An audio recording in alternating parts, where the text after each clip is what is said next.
En el nombre del Padre, y del Hijo, y del Espíritu Santo. Amén. ¿Quién como Dios? Nadie como Dios, querida familia misionera del amor de Dios. Tengan ustedes un bendecido día en el Señor.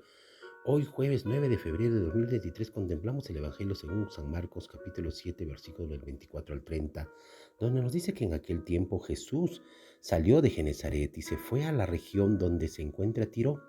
Entró en una casa, pues no quería que nadie se enterara que estaba ahí, pero no pudo pasar inadvertido.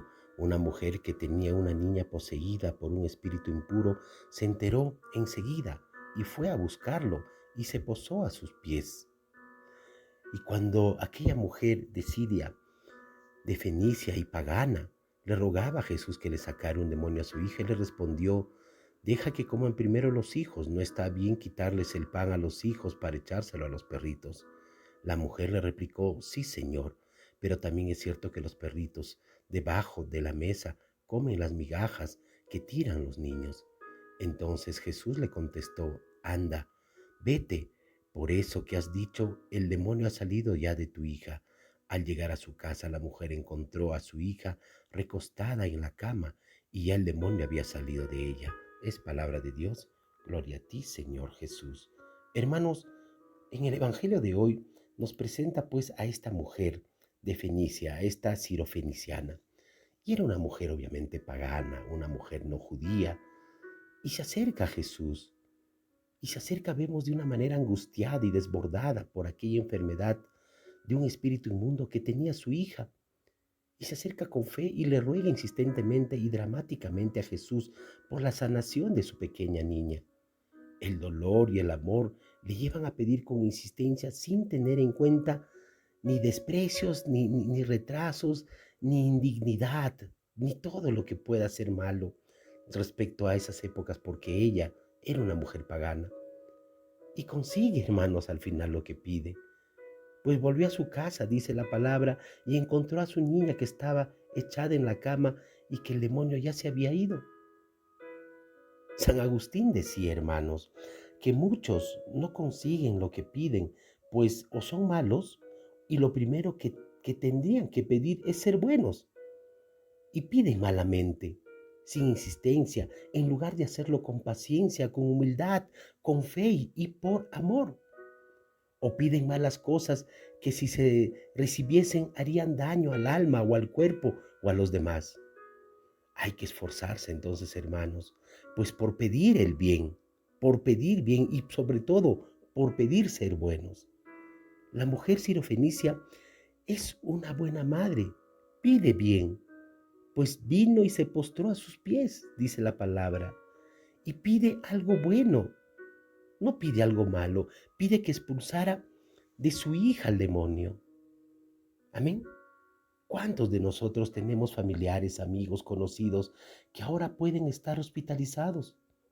¿Cuánto sufrimiento y preocupación nos ha causado la enfermedad concretamente de este virus y de esta pandemia que hemos pasado y vivido y seguimos actualmente con nuevas pandemias o con nuevos virus? ¿Ah? Y muchas veces nos ha llenado de prejuicios y expectativas sobre el futuro. Un futuro quizás por el empleo, por la economía y por la salud en sí, por la salud de toda la sociedad. Pero hoy descubramos, hermanos, que más allá del misterio de la pandemia que hemos vivido y que estamos pasando y de todas las que podamos vivir y pasar en la humanidad, el Señor siempre nos habla, el Señor siempre se acerca, el Señor siempre está con nosotros, pues descubrimos y leemos un poco de historia, hermanos, que las grandes o los grandes momentos tan dramáticos que vivió el mundo, ¿no? Tan grande, al final nos ha permitido, más allá del dolor, que tengamos que salir transformados y renovados. Y encontramos que el dolor, aunque nos parezca escandaloso, aunque nos cueste aceptarlo y más aún asumirlo, porque verdaderamente ese dolor nos transforma, hermanos. Muchos de nosotros quizás en momentos de pandemia ha cambiado nuestra vida, nos hemos vuelto más humanos, ¿o no? Pues esto nos enseña, amor, el dolor transforma. Amén. Pues el dolor nos acerca a Dios, nos hace más espirituales. Todos los momentos que tú has vivido o que sigues viviendo, que supuestamente para nosotros no es bueno, no es lo que planeamos, vivimos fracasos, incertidumbre, sin empleo, vivimos en deudas, vivimos en tantas situaciones. Primero pongámonos a pensar por qué. Y segundo, que ese dolor que estamos pasando y o viviendo producto de infidelidad, mentiras y demás, nos acerca a Dios. Nos acerca a Dios, hermanos, y nos hace más espirituales. Cuando los apoyos y las seguridades del mundo, los apoyos y seguridades materiales y humanos nos fallan, muchas veces nos fallan. Porque el médico quizás no te pudo apoyar en ese momento, porque ya el tratamiento que tanto te pusieron para este familiar que se sane, al final falló, porque quizás el abogado no pudo con un proceso judicial, porque el ingeniero te falló en la construcción de tu casa, porque el amigo no te acompañó como tú esperabas, porque este familiar ya no está contigo, cuando no tienes el dinero quizás ni el apoyo social que creías tener, pues ya no buscamos apoyos en esa horizontalidad de nuestra vida, sino, hermanos, en la verticalidad, en la trascendencia, buscamos siempre apoyo en Dios. Por eso es que muchas veces las personas en el sufrimiento de las pruebas de la vida, en el sufrimiento de su enfermedad, buscan a Dios antes, cuanto antes tenían tiempo, siempre buscando a Dios. En muchos casos aprenden a ofrecer su dolor y ese dolor que viven de enfermedad, de soledad y de tantas cosas, lo ofrecen de manera redentora por ellos y por todos sus seres queridos. Entonces, busquemos verdaderamente eso.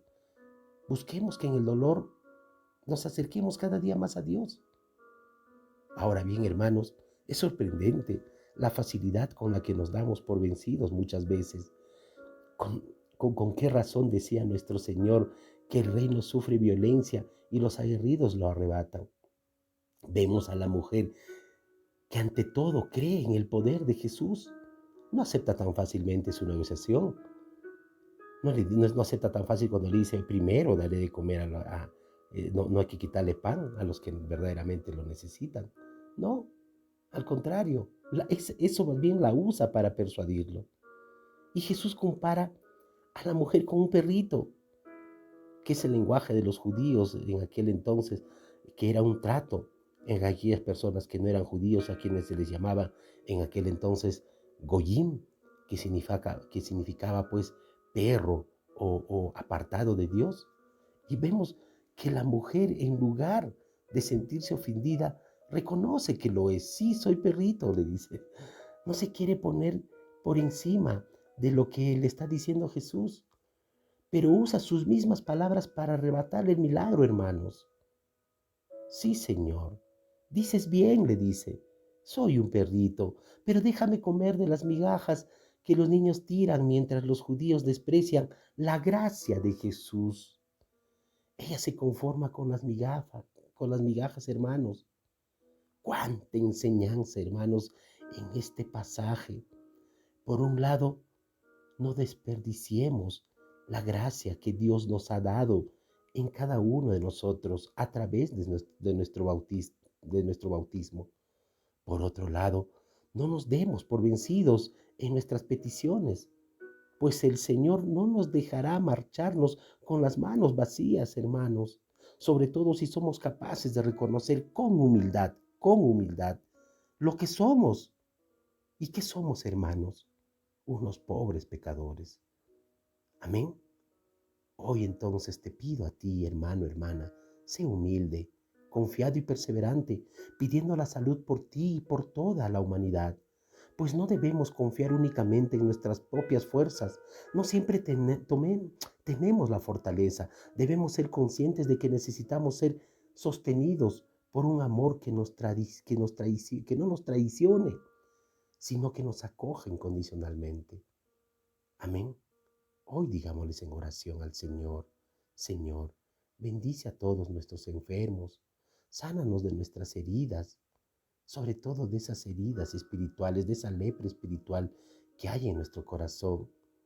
y más allá de los momentos de pandemia que vivimos y que aún todavía persiste poquito, pero hay todavía. Danos la fortaleza, paciencia, esperanza y paz para con nosotros y también para con los demás. Señor, dame lo que me pides y pídeme lo que quieras. Amén.